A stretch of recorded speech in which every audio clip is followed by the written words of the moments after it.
everybody. Welcome back to the Jug Dealers Podcast, where we talk about all things cannabis and lifestyle related.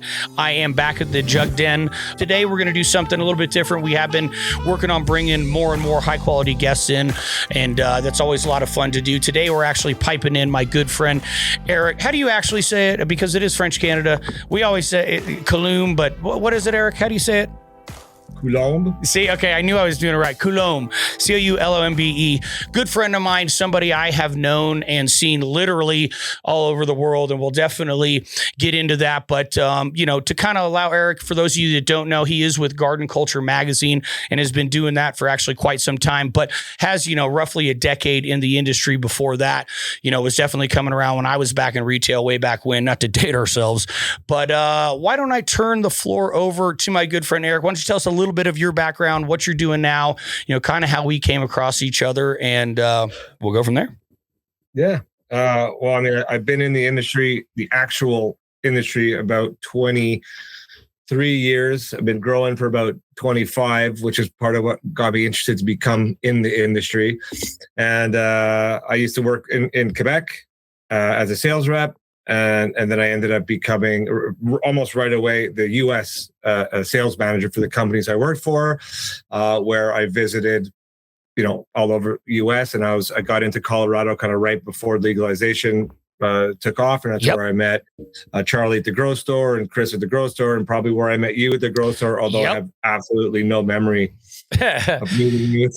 Nor do I. I swear, it was one of those things where it's like we just kept crossing paths like everywhere. It was very interesting. Yeah. But the actual origin story of us is a little bit hazy, no pun intended, for both of us.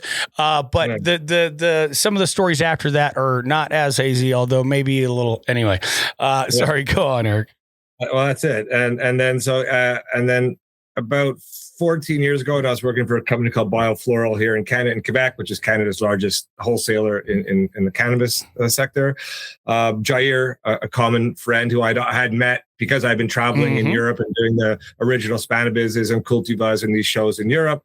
I had met him through a guy from California. He's like, you have to meet this Dutch guy. So I met him and Twan and his original partner, Case, which is where the company KJ was Jair and Case Trading. Yep. And then we became friends and just hung out, and he helped me out when I was with this company called Ecosystem. So again, this is going back 20 years. And I'd been at BioFloral for 4 years, and I had some issues, whatever. Me and my boss didn't see things eye to eye, and I decided to leave that company. And Jair called me the day after I had quit the job and said, "Hey, do you want to?" Very interesting timing. Come on board Garden Culture Magazine. So I didn't start Garden Culture Magazine at all. Jair, Twan, and this guy Mike started it. They had done 2 Dutch editions and 1 UK edition, and they wanted me to come on for North America. So I came on for North America, and we did that together for about 2 years. And then that's just around the time Jair sold his shares in Gavita. Now he was super rich and didn't need this magazine thing anymore. There was a passion project of sorts. Magazine work is I do it as a passion. I love the industry. I like traveling. There's almost nothing about it I don't like. I'm not getting tired of it. The industry, and when I had the opportunity to take over the magazine and just kind of buy out whatever, and then Celia, my wife and I, Celia, who you know well, yes, I do. Took it over, moved the company from Holland to Canada, and that's been 12 years that we've been running it ourselves. So 14 years at the magazine, right? And I make a magazine, which is something I never in a million years thought I would do. Or our paths are not always defined, right? But if you keep your eyes open and you stay opportunity based, as I like to say, you never know where you'd be. I didn't think I'd be in a studio doing this, to be honest. But again, it's something I really do, enjoy doing and get a lot out of, and really appreciate the listeners that we have and the connections that we have, which, we've got to have continuously all over the place. It's been really interesting how this thing has grown. And for the ones of you who have never seen a Garden Culture magazine, it is what it says. Obviously, it's about gardening. It's about more than just cannabis, though. It's obviously about gardening. It's about all plants. Oh my gosh. Would you look at that? Would you look at that background? Look at that. And shout out to Sam. I always get credit for all these sort of things, but that's Sammy, 5'8" Sam's work. 5'8" Sam, another one of our media guys. We are blessed to have, two really talented two of the best guys. balls in the system. Yeah, absolutely. And Eric, you showed me that in Bilbao, which we're going to get, into all this. But, I wanted to talk a little bit maybe more about even South Africa, just because that is your most recent expansion, and just showing that, like you said, you're not getting tired of this. You're still out there. You're still active. I still see you literally everywhere. We were just in Bilbao. You're going to be in Berlin. I'm sure a lot of you people, any of you guys have been in shows, you may even recognize this guy, really. Thanks for popping that up. You can see a little bit of what they got going on. Again, the culture thing is what I do like to focus on, because I believe you are trying to keep it there. And that's one of the things we talk about on the show, a bit, is this loss of culture. When you were going around, inevitably we would have, met in those Way to Grow, Grow Store East, Chlorophyll, whatever days. It was like the barbershop. The way that information was disseminated and the way that people operated and everything else, it was much different. And one of the reasons that we want to do the show is because we believe that sort of passing and openness of information was lost, and so obviously you at Garden Culture, Eric, are trying to keep that open information, that collaborative effort, that culture going, right? Yeah, and be part of the evolution, because the reality is the market and the group was so much smaller back then, right? Because we really were there was the black market side of the market was not part of that original group. Of course, they were why we existed, right? But they stayed on the outskirts. They didn't want to be seen and heard, and for obvious reasons. And then we would work together. Then all of a sudden, when you have all these legalization movements, you had two markets. You had the right. commercial market, and then you had the picks and shovels, and it really did change, because you have the hobbyists in the middle, and of course, legalization kills the dealer, and it also changes the hobby world, because most people, why would they bother growing when they can just go buy it around the corner? Well, and that's what we've seen here, and I know that's what you've seen in Canada as well. You know what I mean? It's really And again, maybe from their perspective, I guess that whatever they were trying to do worked, right? Taking it out of our hands and taking that ability away, and that, because, look, good, bad, and different hobbies you spend money on, right? And all of a sudden it became, it was a part-time job, and then it changed to being more of a hobby, right? And so when it's just a hobby and you're literally paying money, and like, I like to make the joke, and Josh and I do all the time, like, weed without packaging in Colorado is literally worthless. Like, weed in a baggie, I know this sounds crazy, but like it is, right, Josh? I mean, yeah, you can't give weed away here. It's like people like, it wasn't free weed. They'll go, what is it? Or it's like, no, I really need. No, I got weed. I need money, or whatever it is, So anyway, things have changed, and you and I have been, along for the ride, and speaking of culture, and you're again, your most, I guess it wasn't your most recent trip, but your most recent expansion of the magazine was into South Africa, and we do have some mutual friends down there as well. And you really just, you want to talk about culture. There's absolutely some culture that is left in South Africa. Shout out to all of our South Africa listeners. Shout out to Golden Goose Za, good friend of mine. That's .za, goldengoose.za. Check him out on Instagram. Good friend of mine, good friend of Eric's as well. And somebody that, man, there is some real culture there too, which I was surprised in a way, but also like blessed to see and be a part of. At least when I was there was, still the club mentality that was going on. So you could purchase and consume in certain areas, in clubs, under basically the privacy model or private club model, similar to like what you'd see at like an Elks Lodge or something like that, or a VFW, where, they could have, for example, liquor sales there, or even you bring your own in and consume it, but outside of a liquor license, right? For anybody that's kind of, so you want to talk a little bit about your trip, because I know you had a good one. You had a good one. golden-goose.co.za, just so you want to give the right. Thank you. See, this is why we keep the guy around.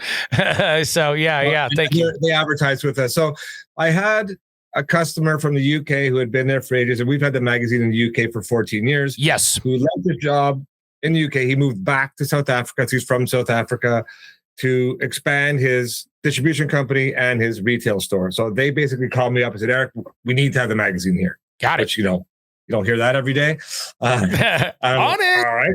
And they wanted to, invest into it in the sense of, again, with the advertising, and they believe that, it was the right move for them. Sure. And so I said, I would love to. I had, like you, visited there once before. I really, you really get the old days feeling there still. There's even though it's a completely different market than we had 20 years ago, in the sense they have 120 commercial facilities, right? That almost all of them are only focused on export. Yep. Because they don't have you're not allowed to buy cannabis there. No. So you are for medical. You have to get a medical prescription from Saffron, and then you can buy it. So what is crazy about South Africa is they had the private use bill a couple of years ago, which means you can consume cannabis in your house. You can grow a certain amount of plants, which is interesting. Right. Or you can get it through these certain places that are, have a license to sell medical cannabis, or these, like you said, these kind of clubs, and that's still a gray area. Very gray. Very, very gray. Time to today, if you can believe this, right now there's over 4,000 dispensaries in that country that are registered and paying taxes. Wow. 3,000 that are not registered, not paying taxes, approximately. This is from and I walked into one of them, when I was there. Sure, of course. It was a nice retail store. They have their SAFRA permit up on the wall, meaning they're allowed to sell. It's not even real. Oh my! Hey, welcome to Africa. And I walked and I bought what I wanted, and I walked out the front door with my little medical jar of medical. Right. Well, I came back and I definitely was like, the best and worst thing about South Africa and Africa in general, I would say, is if you have money, you can do whatever you want, basically. Yeah, it's for sure Wild West, and things to say live on podcasts, whatever, and talk about government corruption and stuff like that. There are police there who will take a bribe and let you stay open, and when money's been generated in such a poor country that has such a gigantic unemployment problem, and so they're very cautious to shut businesses down. Right. Well, that's the thing. If you're making money, you're giving people jobs, and you're putting anything into the economy, they're very hesitant to put it down. Which is why, on some levels, even with those numbers, which I know those numbers do sound pretty crazy, and they are. South Africa is a rather huge country, but it's also the population's really concentrated. In the cities and along the coast, really primarily, right? And so Johannesburg is not. Except for Johannesburg. Other than that, you know what I mean? But Johannesburg is kind of the central middle, right? You know what I mean? Which you do have Pretoria that's right around it, and quite a bit going around Joburg. But, beyond that, you have a massive country, which is obviously why you have some of these game reserves, which you were lucky enough to go and check out. And I was as well, and saw rhino and some other really cool stuff, which, I mean, my goodness, Africa. That was amazing. That was another story. But the fact that they have real culture in cannabis, which I was pleased to see. And then again, this proliferation of places you can actually go and purchase. And again, if you're not hurting anything or anybody, and you're, paying in and giving people jobs, you can get away with quite a bit, which is kind of why, at least what it seemed like, people are like, yeah, come and stop me. You know what I mean? So, I had the opportunity to go to a sapper facility that was out there in absolute middle of nowhere, 100% export, like you're saying, all in actually 10-gram jars, completely darked out, going to Australia, 100% of the whole facility. Yeah. It was 100% off grid, going off of solar and generator. And it was in this tiny town, that there was almost nothing else there besides that, but it literally more or less employed the town. It was pretty crazy. Right. That's and then I went to a facility, as nice a facility as you'll ever see anywhere in the world. Yeah. GACP, GMP, EU GMP certified. You could be operated in there cleaner than any hospital. Yeah. And a lot of these nicer facilities, they can't risk their investment to backdoor black market. Right. So they are, it really is. So what that country needs is they need to legitimize the retail, legalize the retail. Well, and people don't understand. Some people are literally operating off of different laws. There's kind of conflicting laws with the SAPR and the medical, and then even how people are interpreting the recreation or the club or whatever, right? It's again, when you've got these, hey everybody, I did not want to interrupt the show. However, we need you to help us by taking your grow to the next level. Go right on over to jugdealers.shop and pick up some Slicium. Don't let bugs or a failed AC or a broken pump take your grow down. Get Slicium at jugdealers.shop. It is readily water soluble and uptaken immediately to thicken cell walls and reduce any and all abiotic and biotic stresses. Keep in mind, this is how we support the show. We are never sponsored. We are funded by you taking your grow to the next level. So to support us and your grow, head on over to jugdealers.shop and get yourself something real nice. Now back to the show. Or whatever, right? It's again, when you've got these, I mean, you know, you've got, I don't know, I want to say, well, it has the most official languages of any country in the world, which I believe is 12, which does include sign language. So I think it's 11 spoken if I remember correctly, which you have like, so you also have like a lot of different regional laws that go on and people pay attention to different things. And it's like, again, very Wild West. Now you've also, you know, been in the UK for a long time. Shout out to all our UK listeners. I'm excited to see you guys. Anybody that comes through Mary Jane, please come by the booth, sign up for the Berlin package. When you get a chance, it's very limited. So please do it. You might even see Eric hanging at the booth. I wouldn't be surprised at all. We'll be real close to DLI as well. But you know, we're really excited, you know, for that show. But you've been out in the UK, and actually there's kind of an Autopot reboot that I wanted to ask you about a little bit. And for anybody that doesn't, know what's going on with that, why don't you give us the lowdown there, Eric? Oh God, maybe 10 years ago or so, the guys who own Autopot decided to have a summer social. So they all called the Autopot Summer Social, which is camping. Yeah, it's a camping weekend trade show. It was like a rave trade show, camping, bars open for like 10 a.m. to 3 p.m. Yes, I went. Yes. Oh, wow. And we obviously hung out. And I was about to say yes. So, I should have remembered. Oh, of course. Another country I've hung out with you in. Yeah, I've been to 1920 Cannabises. I've been to all the shows in Germany. I've been to Prague. I don't know how many times. I've been to all these shows. Right. I never had more fun than I had at those Autopot shows when the weather was good.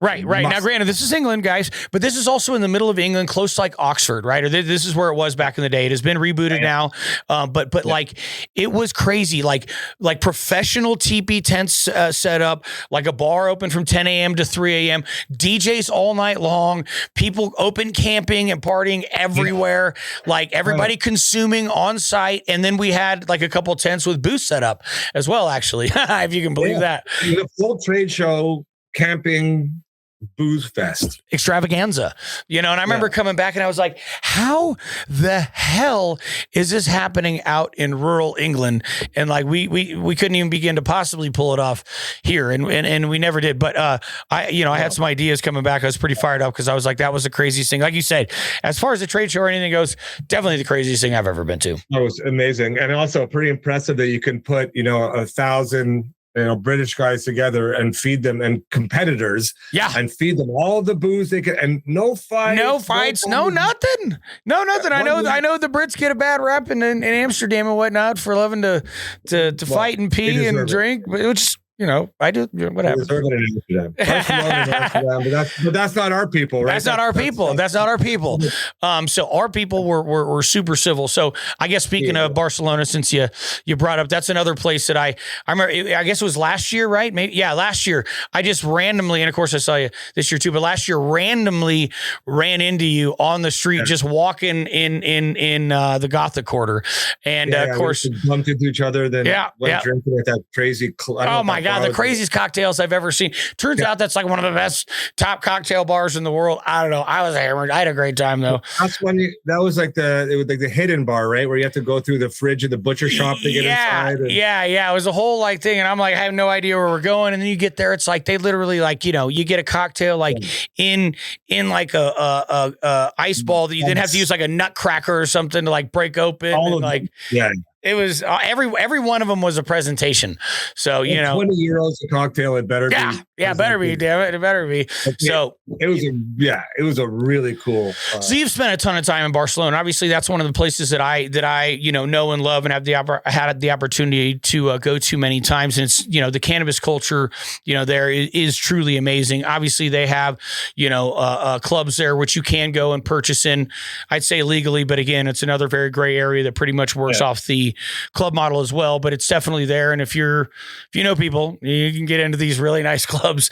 If you don't have to know people. Nah, not really. You have to know it's there, and you have to just reach out and apply, and you have to know a little bit. And it used to be you had to truly know people. Now with the internet age and everything else, most times you can just apply and you send your license and whatever, and then it's like boom, boom. Here's an invite. Passport. Yeah, they'll sign you up. You're good to go. Yeah. So Strain Hunters is a really nice one. That's right there on the Rambla. I've always spent a bunch of time there. But again, I do love, the cannabis culture there, that especially when it goes to at least the people that I've hung out with, some of the extractors, their appreciation for, high level food and high level extracts and things like that. And I know some of the, shout out to Trike Farms. I know some of the, in ISO Gourmet as well, some of the best hash makers out there. And a lot of them are Italian, actually. Go figure, right?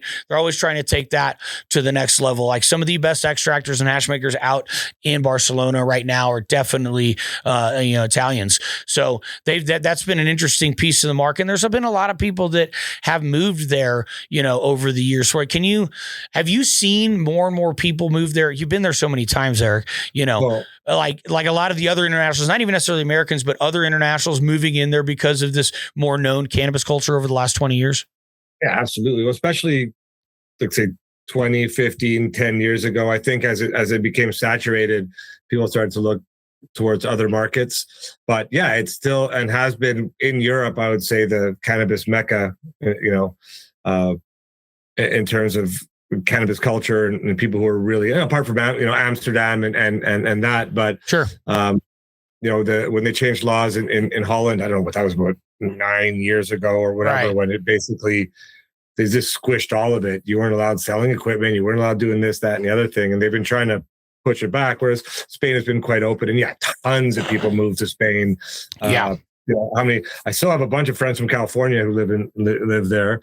Sure. But one of them, he tried and he just found it got more and more difficult. He was in the game, and now he does mushrooms. We've seen it. Yeah. We've seen it. And that's great when I was there. It was so fun to have him there. Yeah, no kidding. Always fun to have a fun guy around. You know what I mean? So that's well, I guess even speaking of that, since that is a little bit of in some ways talking about innovation that's going on out there, because that's without a doubt one of the changes and where we've seen some people and some technology going, and whether that's with gourmets or the others, you know what I mean? Now, you're obviously seeing it on both sides, and with the magazine doing both sides when it comes to, both obviously seeing what's going on in the lab and commercially, et cetera, but then also the backyard. You've never forgot that end of it as well, which I very much do appreciate, because I also think, that's a whole army of people that you have that are, a tiny little conglomerate and network and quilt of people that are, across the U.S. and across the world. What do you see? Where do you see the most exciting innovation happening, in the lab or in the backyard? And I guess, or even on a personal level, like, what's exciting you the most right now? Being year round, you're seeing these things. Part of your job is paying attention to this kind of stuff. Yeah.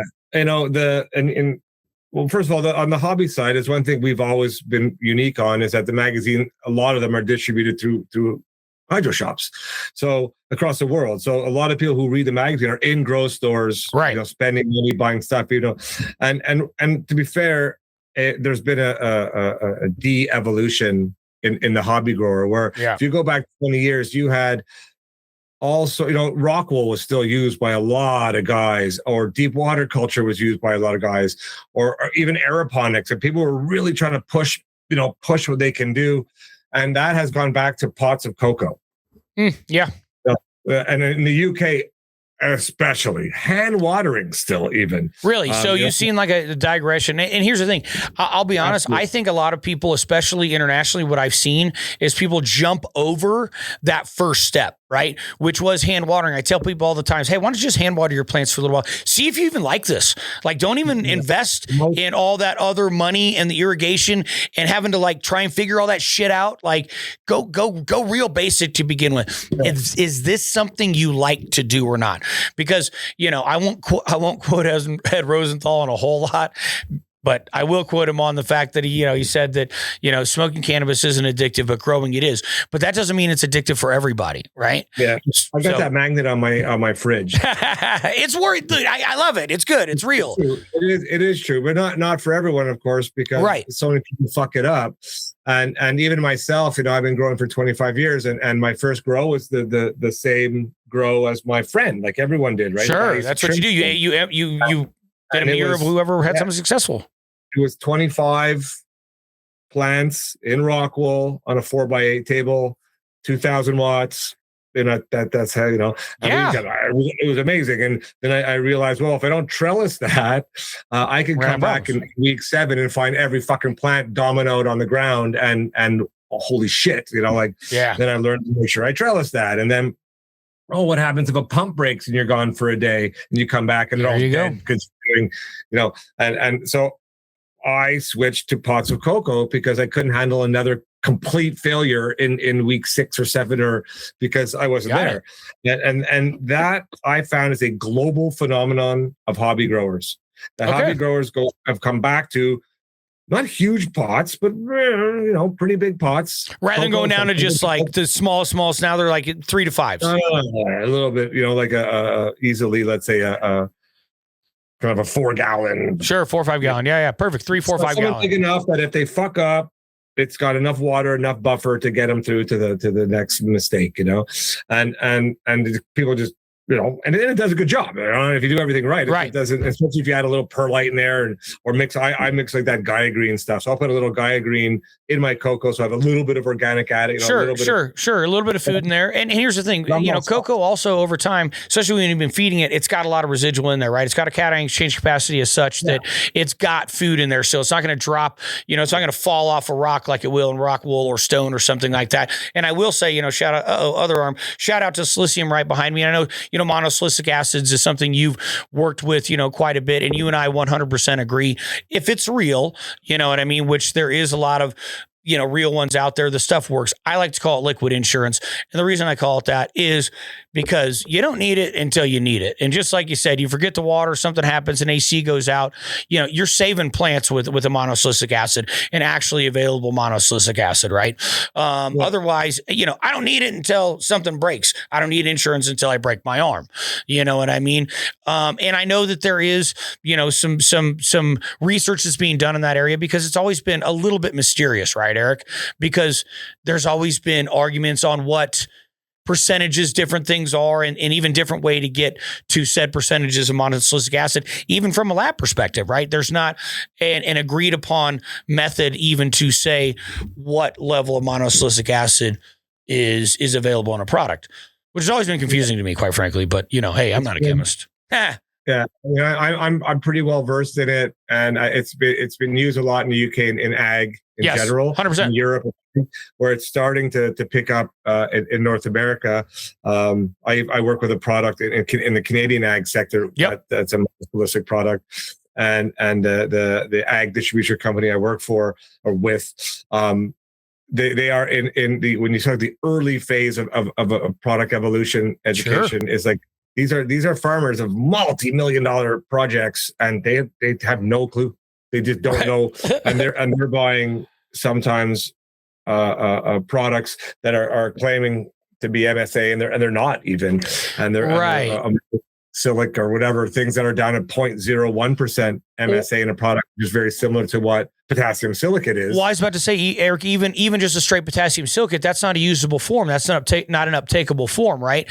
I've always said, and correct me if I'm wrong here, not immediately uptakeable. It's better over time. So I say potassium silicate is better on a perennial as opposed to an annual. Obviously, a monosilicic acid, you want on annual because things are happening fast and you need that immediate uptakeability.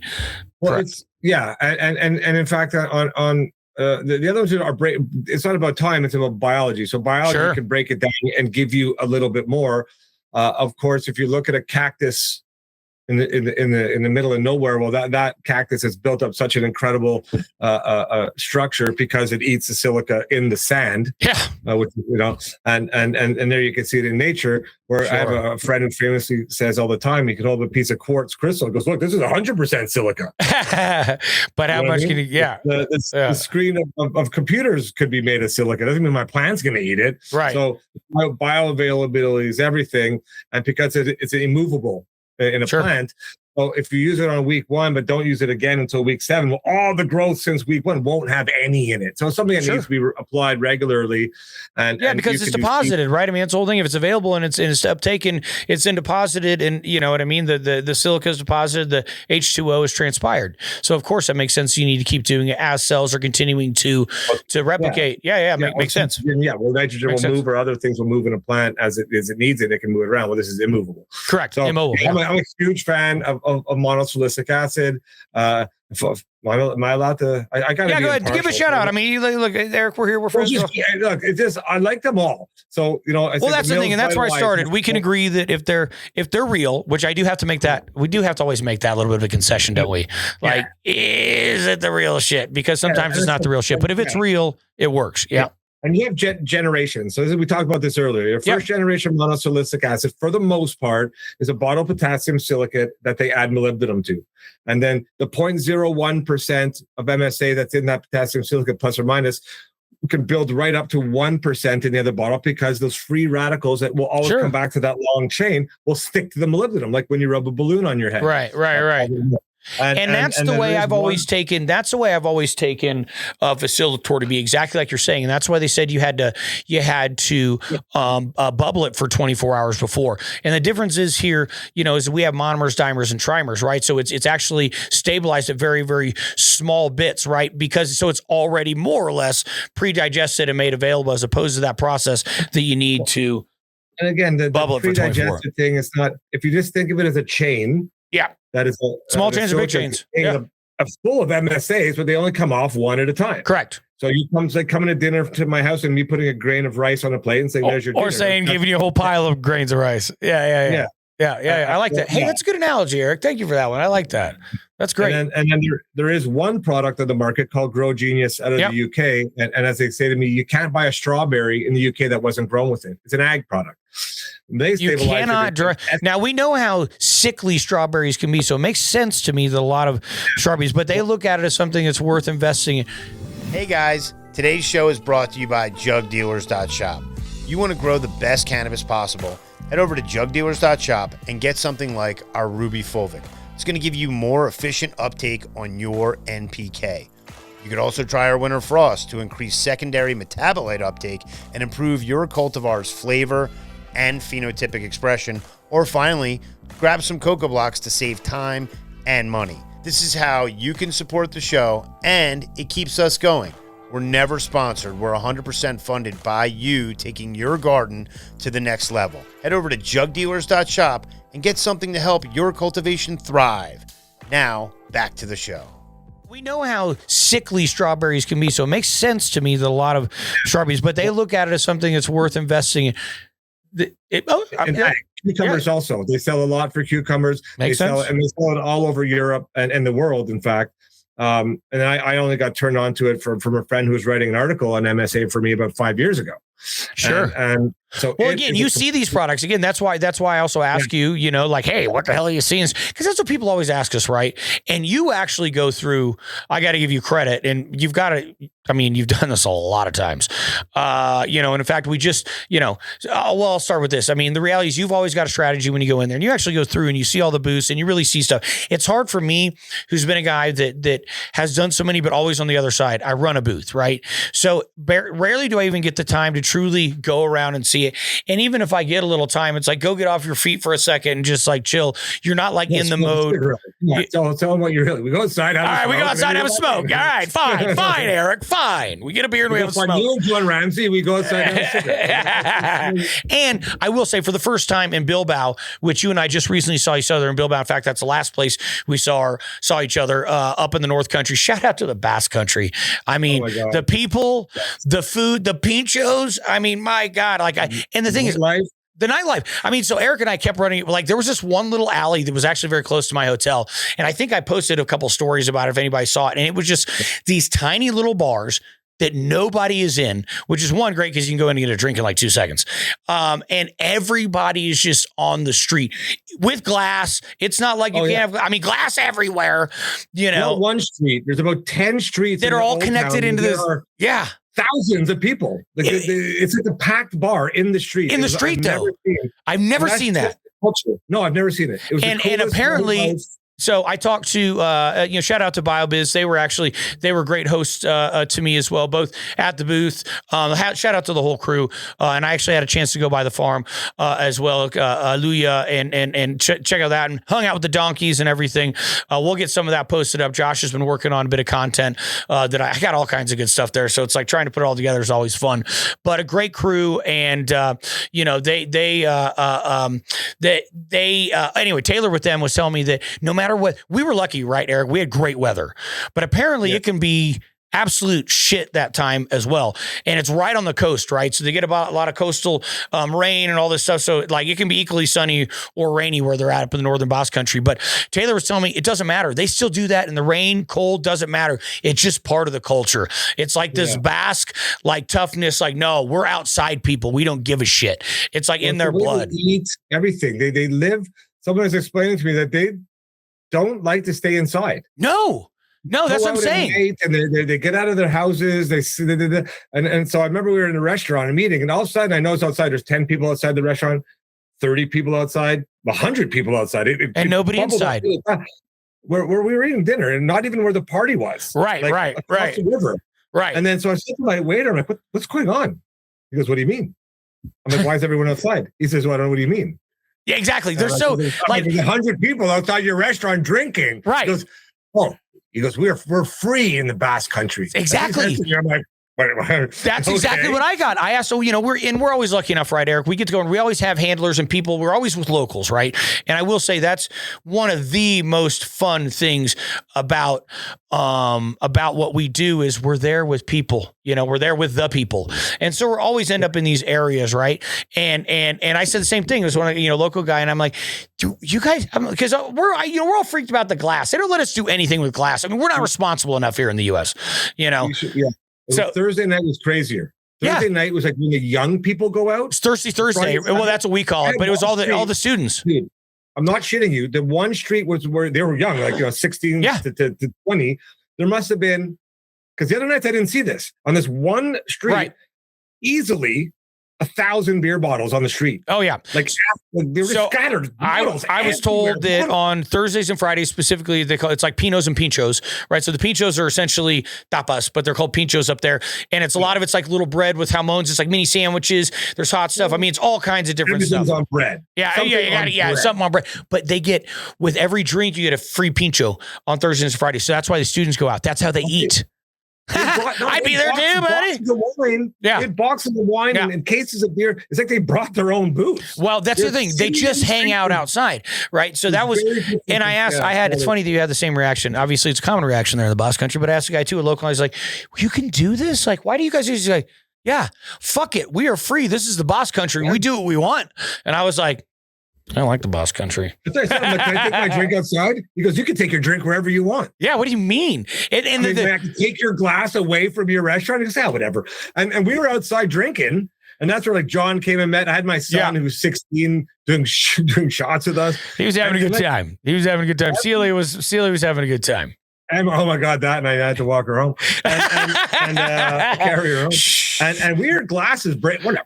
We heard glasses breaking like every minute. Yeah.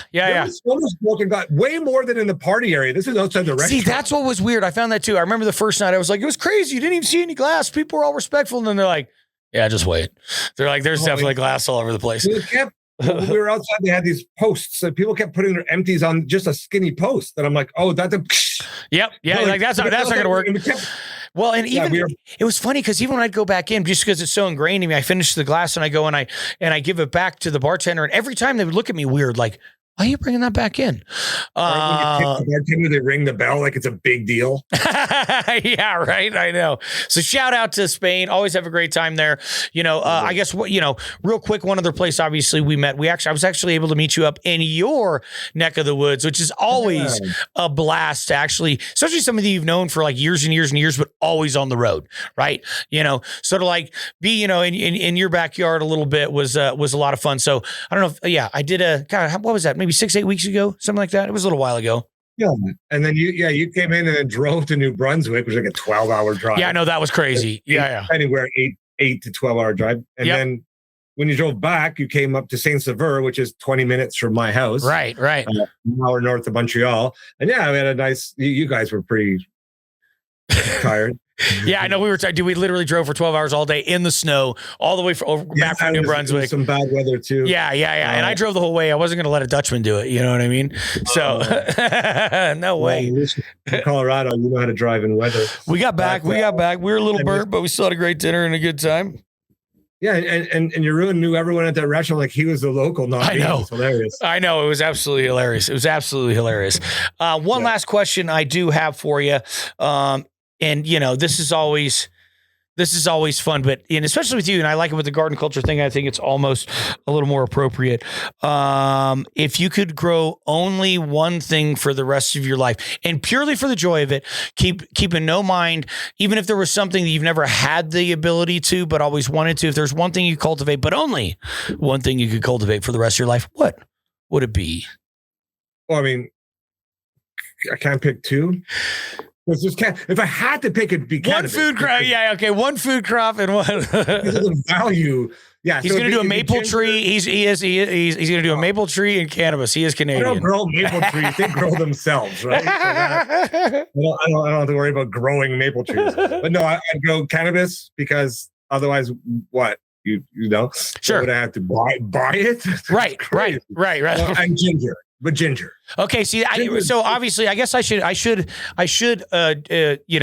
just take cannabis off as the obvious and make it that there's two. Of course, we always do cannabis. This is the show, folks. Unless you didn't smoke, then you want to. But yeah, ginger. I guess if I ginger. Why ginger?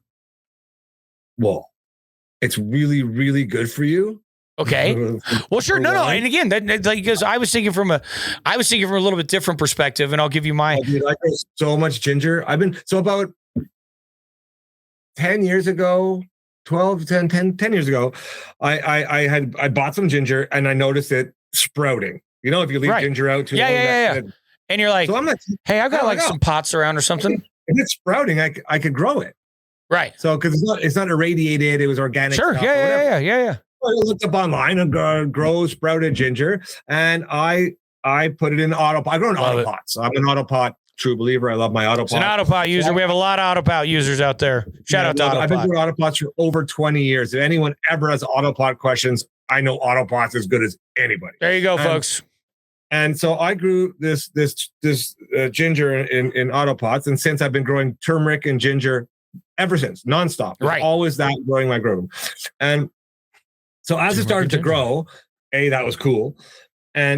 But what I noticed almost right away, I've suffered with bugs in my garden, spider mites and thrips. It's my ongoing joke with people. I got a dog, a cat, a goldfish, and thrips. That is hilarious. I'm sorry. Tragic joke, but it's absolutely true. No matter what I do, I can't seem to get rid of thrips. And I mean, I've Western onion thrip out of California. Son of a bitch. Clean.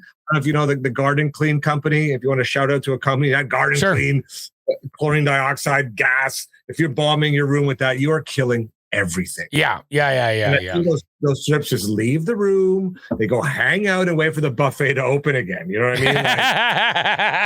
It's an absolute. Anyway, I ended my thrips off and on spider mites, and then I noticed I had spider mites on the ginger, but none on my plants. And then I realized afterwards they're basically a banker plant for mites. Mites will go to ginger first. You know how it's a trap plant. I love it. Yeah. And this is not a new concept. Yeah. This is great. Yeah. But plants who attract bad bugs to me is a new concept. Banker plants for good bugs. That I would look at it in the same way that like anything that's an Asteraceae that has like any kind of daisy type flowers going to attract beneficial insects, or even things with like umbel flowers and things like that. So that would be like those little ones like a carrot bloom or something like that, or basil blooms. But also again, things like marigolds, marigolds, sunflowers, daisies. A lot of that kind of thing. So like I always that's part of it's part of the biodiversity. That's for a whole other show. Right. But I do love that, and I know that you've got a whole lot of different stuff that's going on and up around your house, and you're in an area that you can grow a ton of cool shit. And I guess I will say one thing: if it wasn't cannabis, the other thing I would do would be onions, only because it's just you can't cook without them. It's like everything starts with onions. I love garden fresh onions. The giant onion. So that again, when the original Autopot show. Well, I was going to say that's if I remember one thing from the greenhouses, Eric, it was the onions in there, one per Autopot, one, it filled the pot. And if you do that, if you make a what do you call it, like an onion ring, a battered onion ring with that, and you serve the meal in the onion ring. Oh, dude, we'd be out. Yeah. We'd be winners of the state fair. There's no question. That's no question. Not in Canada, buddy. You guys know how to serve up some serious food. Well, Eric, it's always a pleasure. Again, shout out to Garden Culture Magazine. If you guys haven't found it, it is available in most of the countries that we actually have big listenership in. Of course, I'm sure you can find it online as well, right, Eric, and as well as social media. So if you want to do any other location shout outs. Do you do Instagram? Do you do anything? Where are you at? Where can people find you? UK, North America, South Africa, and of course, I have started my own podcast, the Behind the Grow podcast, which you're going to be a guest on. I was going to say, you might just find me over there, folks. It's 15 minutes. And it's something that's new and fun like you. I like talking to people, and over the years, I've met a lot of people. So Behind the Grow is something that's pretty cool and new with us. And same thing. Any trade show, I'm always happy to meet and talk to people. And so feel free to reach out to him. Especially if you're in this line of business as well, and if you're actually selling into the cannabis space. Again, he does have this imprint that's in the places that he talked about. And again, if you want to learn a little bit more about me, because it's always interesting, right? Sure, I have the podcast, but it's not for me to talk about. When I have guests on, we're there to talk about the guests. So if you want to learn a little bit more about me, go check out Eric's podcast, and you might just learn something. Nice. So, thank you guys very much. Until next time, from the Jug Den, we appreciate you watching. We'll see you soon. Peace. Hey, everybody. Big shout out to all of our European listeners. If you're planning at being in Berlin for Mary Jane in June, come by and see us. We're going to do a very exclusive drop on some products you guys have never seen before. It will be sign up only. You'll come and pick up your package there. The way to sign up for this is to go to our website at jugdealers.net and click on the MJ Berlin tab. You can also type it in at jugdealers.net/MJ Berlin, and that will be to sign up for a very exclusive nutrient pack that will be dropping for the very first time. This is available to anybody that's going to be attending Mary Jane Berlin. You must get it in person. Come by and see us. We'll be dropping our booth number here sometime real soon.